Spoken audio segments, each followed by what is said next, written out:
Senhor Jesus transformou, mudou a nossa vida, e hoje nós temos um coração grato ao Senhor por tudo que Ele tem feito por nós. Glória a Deus. Esse aqui é o penúltimo domingo antes do Natal. Eu gostaria de trazer uma palavra, no coração da igreja. Antes eu gostaria de dizer que o pastor Saulo e a pastora Sandra estavam no evento lá do lançamento do livro, lá no Palácio Paiaguás, no Hotel Paiaguás, e estavam lá para este lançamento do livro, ela juntamente com as outras irmãs que escreveram o livro. Amém?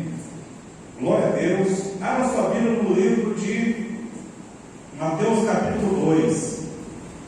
Mateus capítulo 2, nós temos aqui muitas coisas boas para nós vermos hoje. Glória a Deus. Aleluia. Nós vamos ler Mateus capítulo 2.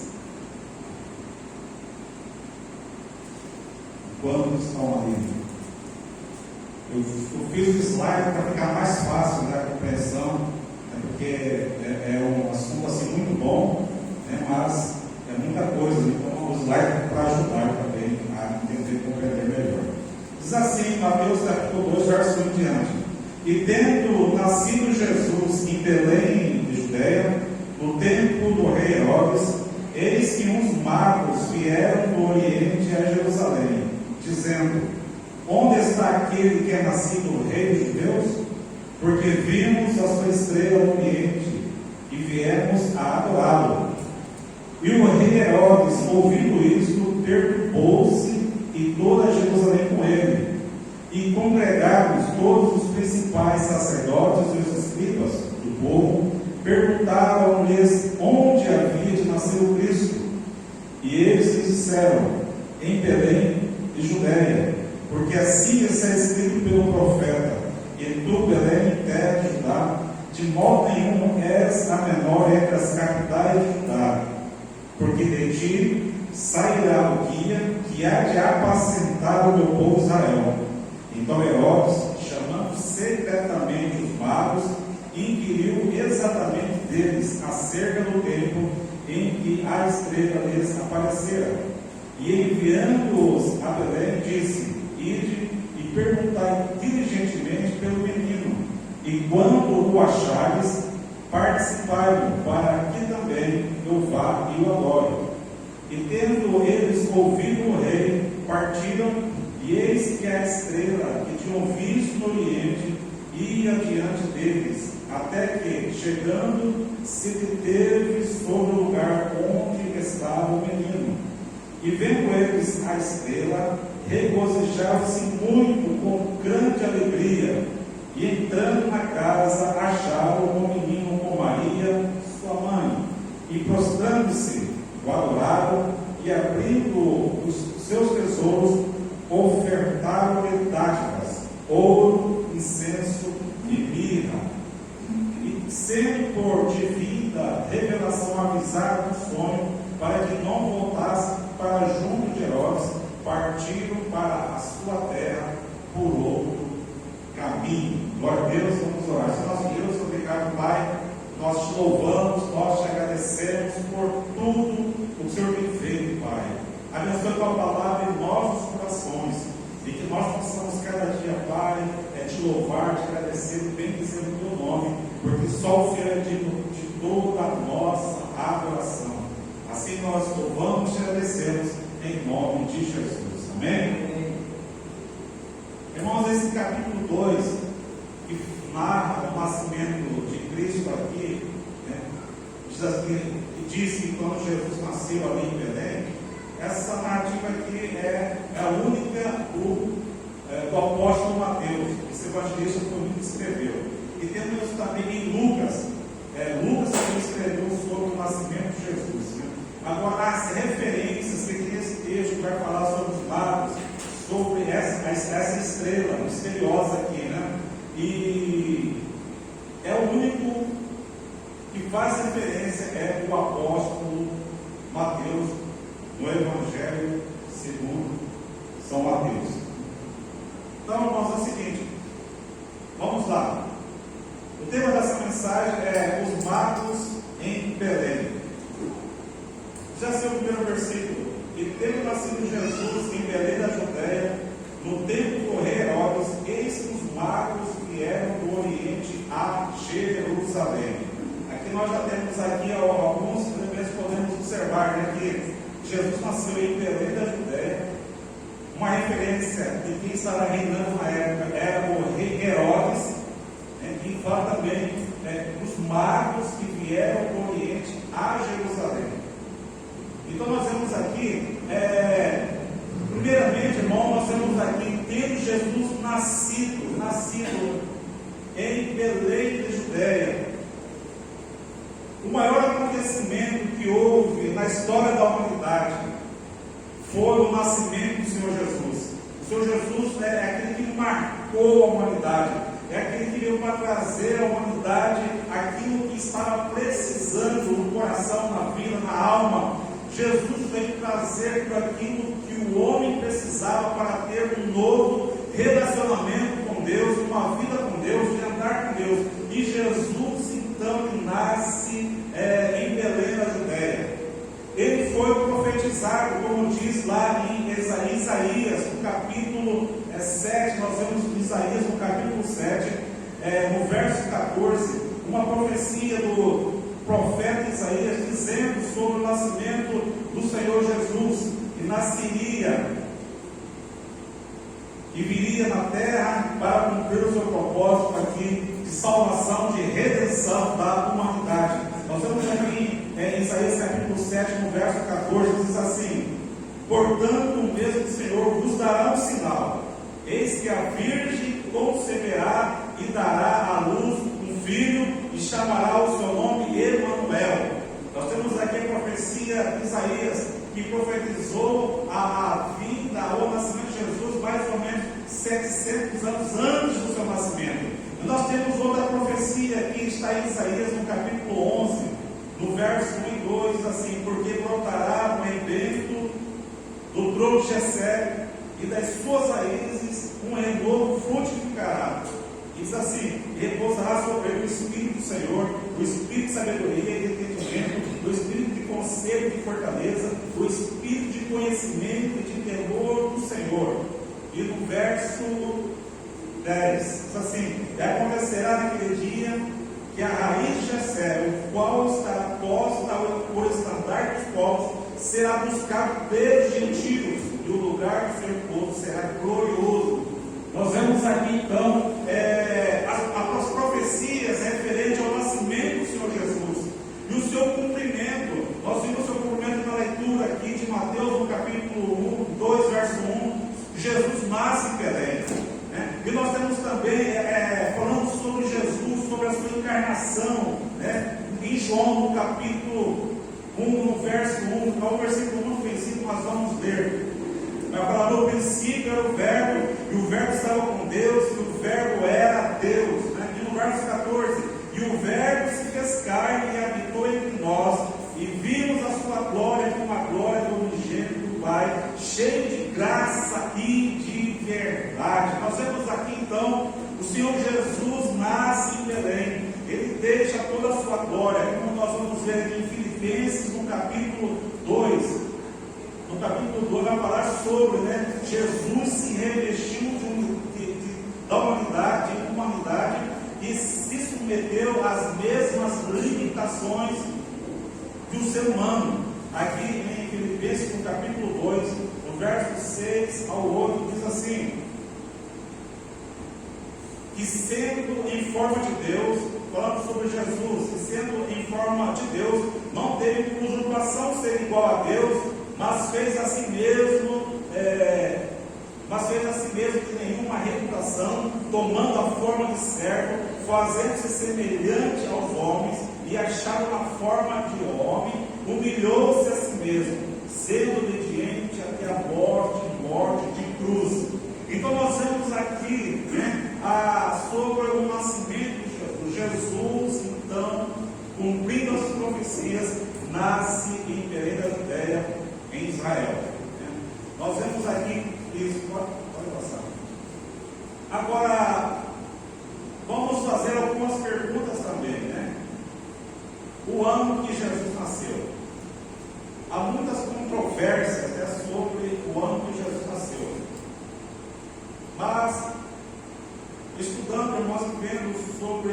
história, nós podemos ter alguma base sobre o ano que Jesus nasceu.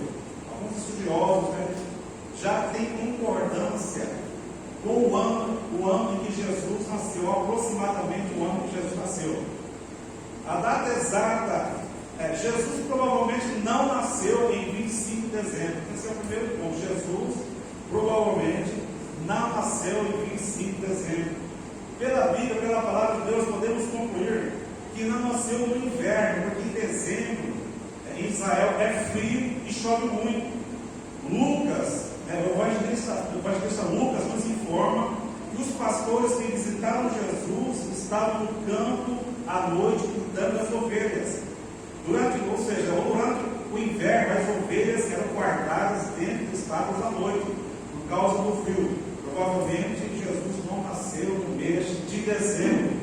Então, pelo contexto da história do nascimento de Jesus não nasceu no inverno. Jesus nasceu numa boa estação, porque quando foi feito, quando o que ele fez com que o povo voltasse para a sua cidade para o recenseamento, eles viajaram de Nazaré para Belém e eles percorreram uma boa distância. No frio seria quase impossível, Maria estava grávida, Jesus já.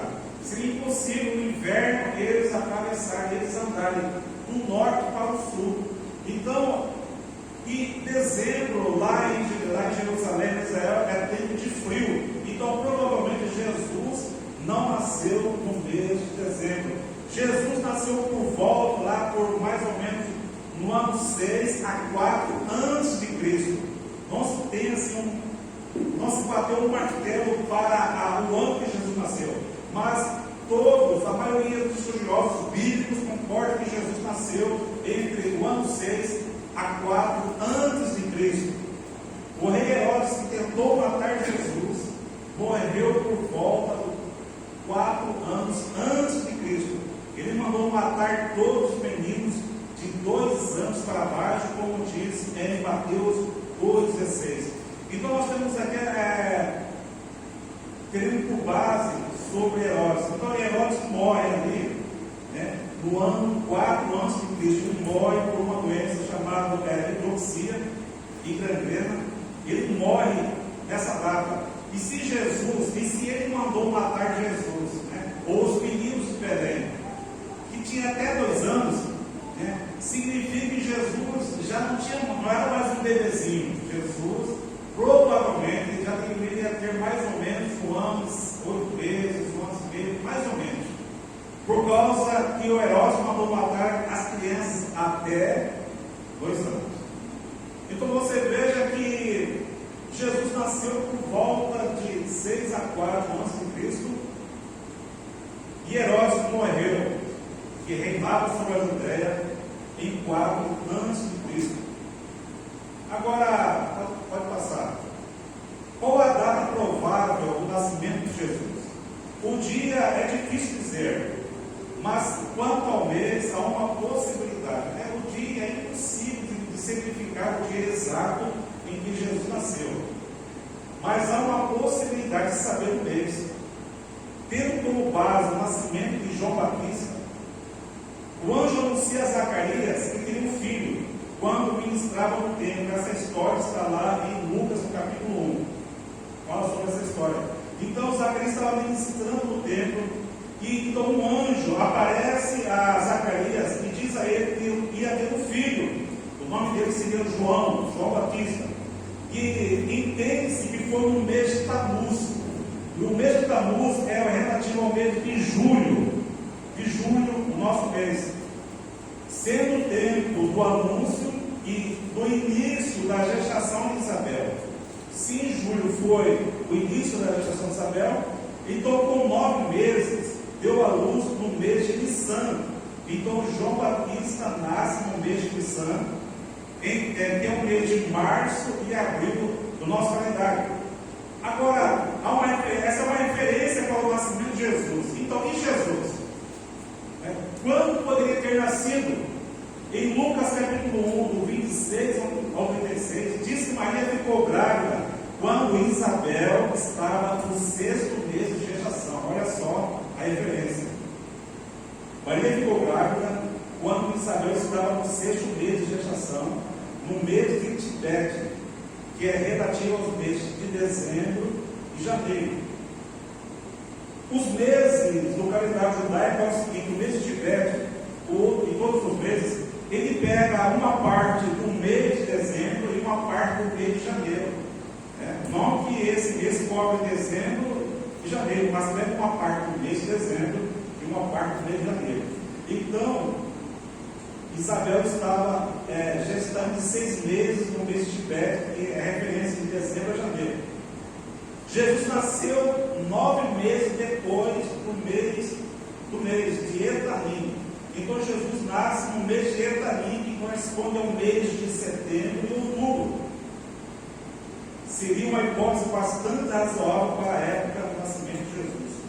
Então a maioria dos estudiosos bíblicos concordam com esta data do nascimento de Jesus, que Jesus nasceu no mês de Etanim, tirando por base o nascimento, a concepção do nascimento de João Batista, e com essa referência nós podemos verificar que Jesus nasce no mês de Etanim, no mês de referência setembro e outubro. Então essa é uma hipótese bastante razoável da época do nascimento de Jesus.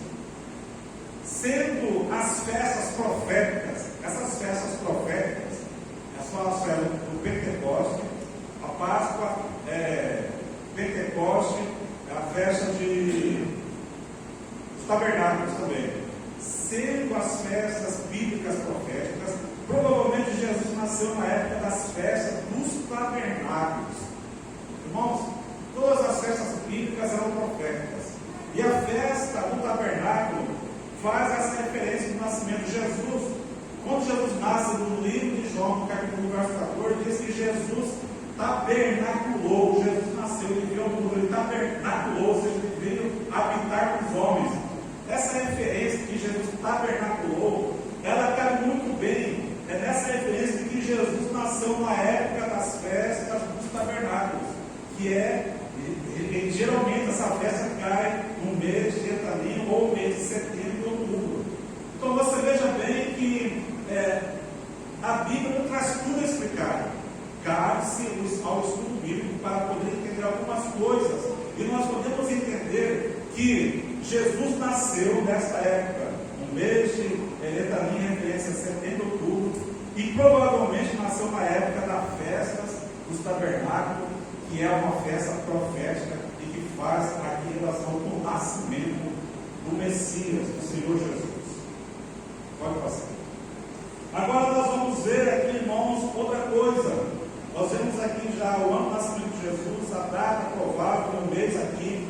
Agora nós vamos ver sobre os magos, Os magos do verso 1 e verso 7 fazem referência a esses magos. Esses magos não eram como nós pensamos que eram feiticeiros, adivinhos, não. Também cabia nessa classe, mas esses magos aqui, nessa referência, eram homens sábios. Homens sábios, podemos considerar que eram cientistas da época, tinham conhecimento da medicina, matemática, química, astronomia, astrologia. Eram pessoas sábias, que estavam a serviço de governantes, de reis, eram pessoas de alta posição, da alta sociedade. Então nós vemos aqui que esses magos eram esses homens sábios, que estavam, que viviam ali no Oriente, como diz assim, vimos e viemos do Oriente. Eles vieram do Oriente para conhecer o menino Jesus. Agora, o que nós podemos também considerar, irmãos, sobre como é que esses magos, foram conhecer sobre a profecia bíblica do nascimento de um rei, de um menino, de um que seria rei dos judeus. Como eles ficaram sabendo desse acontecimento? Talvez você não parou para se perguntar como é que aqueles sábios do Oriente, aqueles astrônomos, cientistas, moravam provavelmente lá na região da Babilônia, lá na Pérsia. Eles souberam sobre o nascimento de um rei, de um menino, e eles foram até Belém para cultuar, para adorar. E nós temos aqui algumas considerações também. Daniel é considerado mago, nesse sentido de simbolismo. Nós sabemos que Daniel foi um homem muito culto, muito sábio. Deus deu para ele sabedoria, o dom de revelação, o dom de interpretar sonhos, né? Daniel era considerado mago nesse sentido. O rei Nabucodonosor constituiu Daniel mestre dos magos. Por que é importante falar de Daniel nisso, né? Quando se fala sobre esses magos que foram visitar Jesus? Porque Daniel viveu por aproximadamente 70 anos na Babilônia. O homem muito considerado pelos reis, pelos governadores. E Daniel tinha essa sabedoria. E Daniel foi muito influente. E Daniel diz aqui, e Daniel também, ele foi o chefe, né, o mestre dos magos da Babilônia. Quando você tem Daniel, você vai ver que Nabucodonosor constituiu a Daniel como chefe, né, como mestre de todos os magos, né, ele era o chefe, comandava, porque havia dele algo que Deus lhe tinha dado, que era essa interpretação dos sonhos que ele revelou ao rei Nabucodonosor. Então, por Daniel ser um homem muito influente, irmãos, provavelmente aqueles magos que conviviam com Daniel começaram a aprender as escrituras sagradas e começaram também a estudar aquilo que Daniel deixou por escrito. Quando Daniel morreu, ele deixou os escritos. E nesses escritos também faz referência sobre o Messias, faz referência de um reinado eterno. Então isso é tremendo. Como sabiam da profecia? Provavelmente através dos judeus devotos exilados. Daniel foi um homem notável, conhecido por sua habilidade de interpretar sonhos. Daniel 2,48. Ele mesmo registrou sobre um reinado que jamais seria destruído e sobre o Messias. Viveu cerca de 70 anos na Babilônia. Então esse era Daniel. E muito provavelmente havia muitos seguidores de Daniel, pessoas que aprenderam com Daniel, não somente as coisas do reino da Babilônia, como também das coisas espirituais, como também das escrituras sagradas, a Torá que foi deixada por escrito por Moisés, e também os escritos de Daniel, acompanhou os magos da época, até chegar no conhecimento desses magos, homens sábios, inteligentes, cultos, né? Então é impossível, né, deixar de falar de Daniel nesse quesito, porque Daniel foi muito influente. Pode passar. Os magos tinham conhecimento das profecias e seus manuscritos que permaneceram até chegar a esses magos. Com os estudos e conhecimentos sobre o firmamento, sobre as estrelas, notaram algo diferente do céu, que chegaram ao entendimento do nascimento do menino, rei dos judeus. Até que esses homens que estudam o céu, os astrônomos que estudam os céus, que observam as estrelas, esses homens, num dado momento da história das suas vidas, eles observaram o céu e viram algo diferente no céu, algo muito brilhante no céu, que chamou a atenção desses três magos. Já saiu. Então chamaram a atenção desses três magos. E aqui fala que eles tiveram esse entendimento. Eles olharam, estudaram o céu e viram algo diferente, uma estrela diferente. E eles começaram a pensar sobre as profecias que havia, né, sobre a estrela, o nascimento de um menino rei, judeus, né? E aí eles foram atrás ver. Quer ver? O que conta aqui é a estrela. O que seria essa estrela? Isso está no verso 1 e 2. 1 e 2 fala sobre essa estrela. Conforme registro, essa estrela apareceu somente aos magos do Oriente. Não há registro que outros viram ou observaram a estrela. Isso tem importância significada, porque, olha só, não havia poucos magos, havia muitos magos. Muitos que estudavam os céus e as estrelas. Mas esses três homens, eu vejo nas três homens, esses magos foram privilegiados privilegiados por Deus, pela graça de Deus, de observar aquela estrela e achar algo diferente nessa estrela. Não há nenhum outro registro sobre essa estrela no Novo Testamento. Nem na história houve algum registro sobre alguma outra estrela. Nós vemos aqui que esses magos ouviram aquela estrela, observaram aquela estrela. A estrela era um sinal do nascimento do menino rei dos judeus.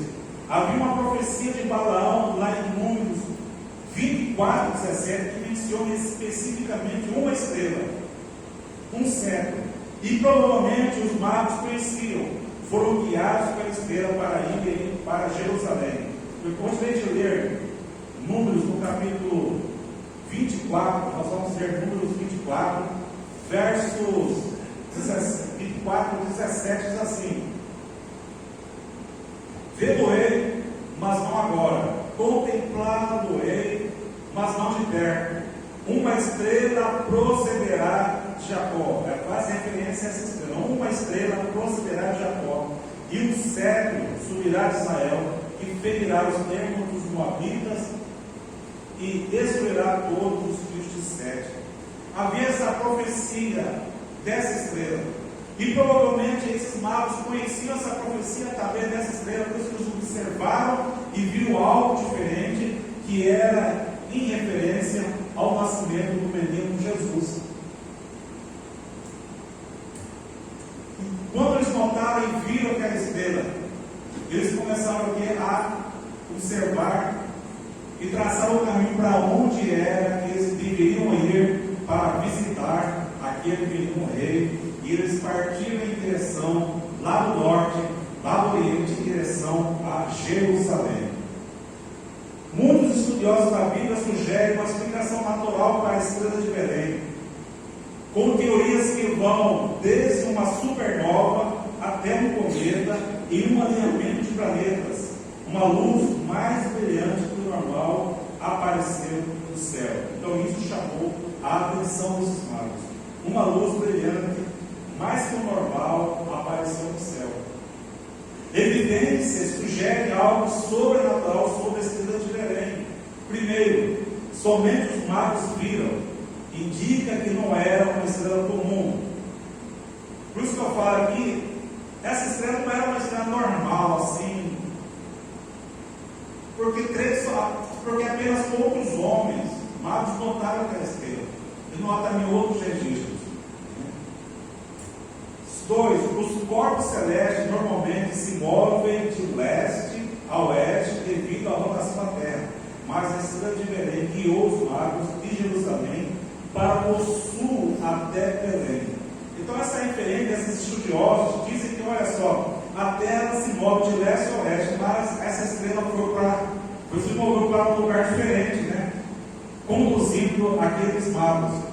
Conduziu diretamente ao local onde José e Maria estavam, parando sobre o lugar onde estava o menino. Verso 9 diz assim, 2:9 de Mateus, está escrito assim: e tendo eles ouvido o rei, partindo, e eis que a estrela que tinham visto no oriente ia adiante deles, até que chegando se deteve ou parou sobre o lugar onde estava Jesus. Não há nenhum fenômeno estelar natural que possa fazer isso. Então, irmãos, tudo é preciso estudo mesmo. Precisa entender algumas coisas. E nós vemos aqui que esta estrela não agiu naturalmente ou normalmente, não, alguma coisa sobrenatural. Porque nenhum fenômeno estelar faz isso, de guiar a pessoa e depois parar aonde onde havia nascido o menino Jesus. Agora o Senhor Deus estava no controle e movendo todas as coisas na manifestação do seu Filho ao mundo. Irmão, não importa o que aconteceu, o que importa é que Deus estava no controle daquela estrela, estava no controle da vida dos magos, estava no controle dando direção para que eles fossem até onde estava o menino Jesus. Deus estava no controle, Deus estava guiando todas essas coisas, envolvendo na manifestação do seu Filho ao mundo. Glória a Deus por isso. Sexto, os magos adoraram o menino Jesus. No verso 11, diz assim: e entrando na casa, observe que entrando na casa, Jesus nasceu no sábado e viu colocar uma manjedoura. Mas aqui, como já não era mais um bebê, mas já era um menino, provavelmente de 1 ano e meio, 1 ano e meses, e entrando na casa, não estava mais naquele lugar, estava em uma casa. Acharam o menino com Maria, sua mãe, e prostrando-se, o adoraram, e abrindo seus tesouros, ofertaram dádivas, ouro, incenso e mirra. Depois de uma longa caminhada, eles chegaram à casa de José. Apesar de não serem judeus, reconheceram o menino Jesus, rei dos judeus. Irmãos, a Bíblia, a Torá, já estava na mão dos judeus há séculos. Eles estudavam a Bíblia, a Torá, todos os dias. Os sacerdotes, os escribas, conheciam a palavra de Deus. Mas nenhum deles houve a revelação que houve nesses magos, que viram a estrela, compreenderam que o menino nasceria. Nenhum deles. Foi preciso Deus trazer a revelação aos gentios primeiro. Revelou aos gentios sobre o nascimento de Jesus. Mas nenhum judeu, sacerdote, escribas, estudiosos da lei, não foram capazes, irmãos, de reconhecer que Deus havia mandado o seu filho para nascer em Belém. Então veja que coisa, irmão. Eu fico pensando assim, como que Deus trabalhou de uma forma extraordinária no nascimento de Jesus, mostrando para o mundo de que Jesus, ele veio para salvar a todos. Jesus veio para o judeu e para o não judeu. Jesus veio porque ele amou o mundo de tal maneira que deu a sua própria vida para a salvação de todos. Então veja que coisa interessante, somente aqueles magos que vieram do Oriente. Você veja bem quando eles perguntam, para Herodes, eles vão até Jerusalém. Lógico, eles foram na capital perguntar para quem? Para o rei Herodes. Diz assim: onde está aquele que é nascido rei dos judeus? Eles chegam até o rei Herodes e afirmam ao rei Herodes, olha só, fazendo uma pergunta: onde está aquele que é nascido rei dos judeus? Porque vimos a sua estrela no Oriente e viemos adorá-lo. Então veja aqui que o rei Herodes, ouvindo isso, perturbou-se e toda Jerusalém com ele. Irmãos, o rei Herodes, ele já era perturbado mesmo, era um homem muito perturbado. Ele mandou matar sua esposa Mariana, ele mandou matar os seus filhos, ele mandou matar um monte de judeus antes da sua morte. Ele era um homem muito cruel. Agora ele sabia, ele matava todos aqueles que ele achava que queriam tomar o poder dele. Os grandes estavam mandando matar. Agora ele tem que ficar perturbado mesmo, porque veio magos lá do Oriente para perguntar: olha, onde nasceu o menino que é o rei dos judeus? Perguntou para Herodes, ele perturbou-se. E também toda a Jerusalém com ele. Por que o povo se perguntou? Porque, irmãos, olha, Herodes ia fazer uma matança, porque ele tinha receio que alguém tomasse o seu poder. Ele jamais admitiria um outro rei. Ele jamais admitiria que outro ia governar no lugar dele, ou iria tomar o seu poder. Então, até Jerusalém, depois já ficou com medo por causa disso, que ele era muito cruel, ele ia fazer uma matança naquele lugar, como nós vimos, que ele mandou matar os meninos até 2 anos, pensando que atingiria o menino Jesus. Então, veja aqui que congregados, aí ele mandou chamar. Então, quando os magos perguntaram onde é nascido o rei de Deus, então Herodes mandou chamar os principais sacerdotes, os escribas do povo, e perguntaram onde havia de nascer o Cristo. E aí eles foram verificar nas escrituras e eles acharam a passagem de Miqueias, no capítulo 5, verso 2, eles acharam essa profecia, E eles disseram: em Belém da Judéia, porque assim está escrito pelo profeta: e tu, Belém, terra de Judá, de nenhum modo és o menor entre as capitais de Judá, porque de ti sairá o guia que é de apacentar o meu povo Israel. Então os sacerdotes, os escribas, relataram a Herodes: olha, vai nascer em Belém, na Judéia. Então os Herodes mandou chamar os magos, que provavelmente não era, muitos estudiosos que não era 10, podia ser muito mais. Alguns acham que seriam até 11 magos, outros acham que era 4. Então, irmãos, é um mito falar que é 3 magos, mas pode ser mais que 3 pessoas. Então, o rei Herodes mandou chamar os magos e disseram aos magos onde o menino ia nascer. E Herodes disse assim para eles: olha, ide perguntar inteligentemente do menino, e quando achares, participai-me, para que eu também vá agora. Mas ele não queria adorar, ele queria descobrir onde nasceu o menino rei e iria matar o menino rei. Com certeza esse era o plano dele. Então você veja bem como que foi essa trajetória. Esse texto aqui é muito rico, porque traz essas coisas, e nós precisamos tomar ciência disso. Então nós vemos aqui que esses magos, eles chegam até a casa onde Maria e José estavam e o menino Jesus estavam ali.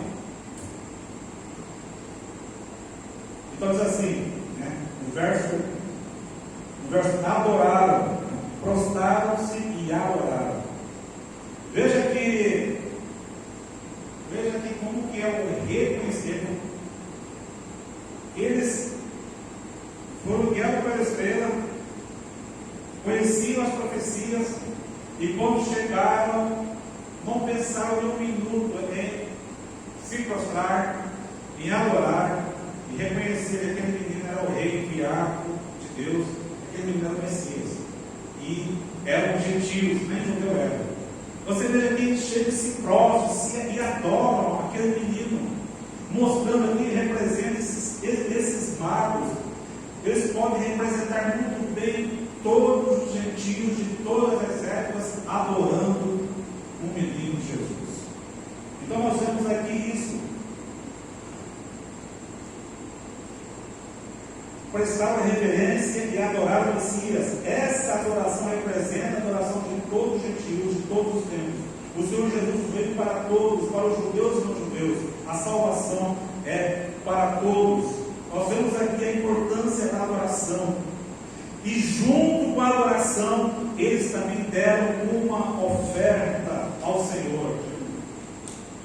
Porque o Senhor Jesus, Ele é o centro de toda a adoração. Ele é o centro da adoração de todo cristão. A Ele a glória, a honra, o poder para sempre. Irmãos, não existe cristianismo sem Cristo. Não existe evangelho sem crucificação. Não existe andar com Deus sem renúncia, sem servir ao Senhor, sem buscar ao Senhor, sem adorar ao Senhor. Porque Ele é o motivo da nossa vida, da nossa gratidão, do nosso amor, da nossa dedicação. Nós estamos aqui reunidos, irmãos, com este propósito, com este objetivo de servir ao Senhor, de adorar ao Senhor, de glorificar o nome do Senhor, assim como esses magos fizeram. Eles também, nessa adoração, eles abriram ali, os seus tesouros, e ofertaram ao Senhor ouro, incenso e mirra. Eram ofertas que eram propícias aos reis, que eram dados aos reis, e eles reconhecendo Jesus como rei, então eles entregam a Jesus o ouro, o incenso e a mirra. Agora isso tem um significado também, porque o ouro indica a realeza e a divindade de Cristo. Reconhecendo Jesus, Ele é Deus, Jesus, Ele é o Senhor, Ele é aquele que havia de vir para salvar a humanidade. O incenso indica sua posição de sumo sacerdote. Nós sabemos, irmãos, que Jesus é o sumo sacerdote da igreja do Senhor. Ele é o nosso sumo sacerdote. O incenso estava indicando isso, porque o incenso era colocado no altar de adoração do tabernáculo, no altar de adoração, junto com brasas. E quando era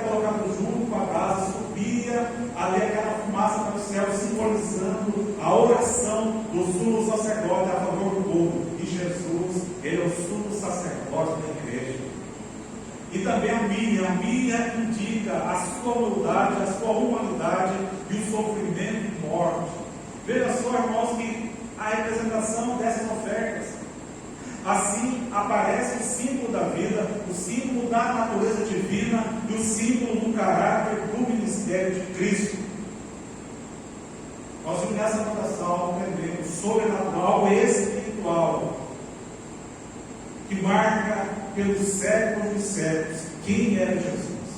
Jesus, ele é o Senhor, ele é o Rei. Jesus, ele é aquele que viveu entre nós. Ele é o sumo sacerdote da igreja. E ele é aquele que morreu por nós na cruz do Calvário, se humilhou, se entregou, né? Morreu na cruz, derramou seu sangue para que nós pudéssemos ter vida eterna, para que nós pudéssemos, como gentios, né, servir ao Senhor, amar ao Senhor e buscar ao Senhor em nossa vida. Nós temos esse texto aqui tremendo, poderoso, o nascimento de Jesus. É o principal aqui. Jesus nasceu. Jesus veio trazer um marco na humanidade. E veio marcar as nossas vidas. Nós somos marcados pelo sangue do Cordeiro, pelo sangue de Jesus. Nós somos morados pelo Espírito Santo, morados por Jesus, por causa do sacrifício de Jesus. Portanto, irmãos, 25 de dezembro é o dia concordado entre os cristãos para celebrar o nascimento de Cristo. Jesus nasceu e viveu entre nós. Nós o adoramos e declaramos que Ele é o Rei dos Reis. É errado, portanto, celebrar o nascimento de Cristo nesse dezembro? Gente, e outras religiões que celebram em janeiro, não importa, poderia ser julho, junho, fevereiro, março, não importa.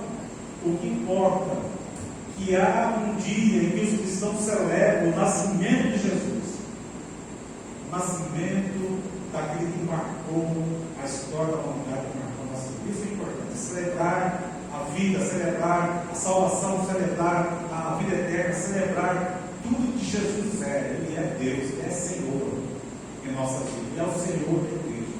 Por isso, não é errado, não pode ficar se preocupado, não é errado, não é errado. Apesar que tem muitos pregadores que dizem, falando no solstício, de que era uma festa pagã antiga, que agora transformou numa festa cristã. Irmãos, isso aí